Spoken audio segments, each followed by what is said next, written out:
29-year-old Khotso Chabang was diagnosed with mental illness 3 years ago. He could not cope with stress and ended up experiencing mental breakdown. He was treated in hospital for months and now has to take medication for life. My main challenge with mental health, I believe, is individual for me so far. I have not had any challenges, say, of people reacting a certain manner because I have mental illness.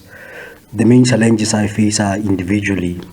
For example, I became diagnosed in 2020, and I became diagnosed because I had a psychotic episode, which you could say I was crazy.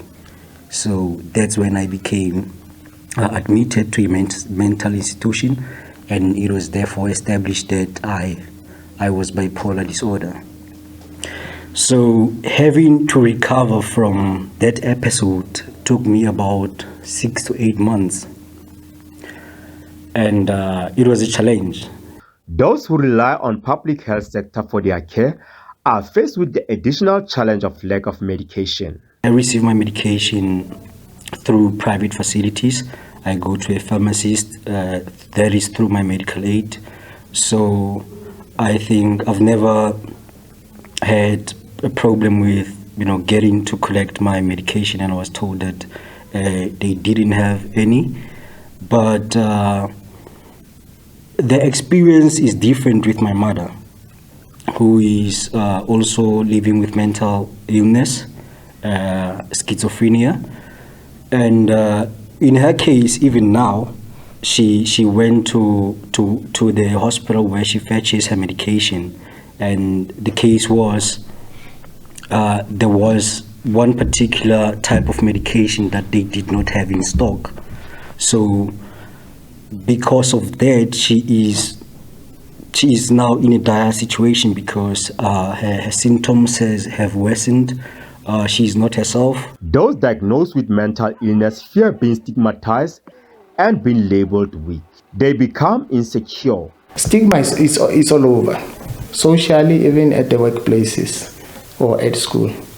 Once people know that you have been, admitted at a particular, psychiatric facility, clinic, whether it's public or private, somehow people tend to look at you, to discriminate you in one way or another.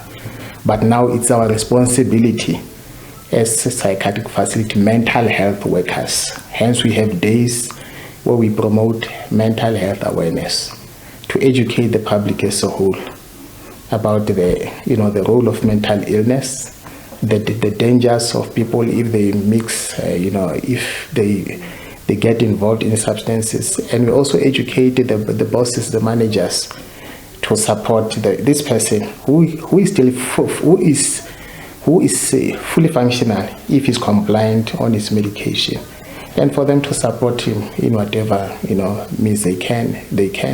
If it means changing of the section where he was working, in case he was working under pressure, we do write recommendations. Getting people to talk about mental health and educating the public in all spaces and places around mental health. Mental illness does not discriminate, so it affects any race, any gender, any age, any socioeconomic background, and I think this is where we're having to create these conversations and talk and educate the public as much as possible. Community members agree that more needs to be done to assist those with mental illness. Black community, we don't take the issue. As black communities, we don't take mental health issues serious because people suffering from mental are neglected. There's little education on aspects and then issues of mental health. I think our communities, particularly black communities, by the way, there's little education towards them about mental health. So I think that mental health is not really being taken serious. I think mental health is not taken serious in the rural areas because there are people who are mental disturbed or mentally ill, but some of us they don't being recognized. Many South Africans rely on public health facility for care, And with shortage of properly qualified staff and the unavailability of medication, it has become difficult for them to get the needed treatment. Kagiso Kipopele, SABC News, Mahikeng.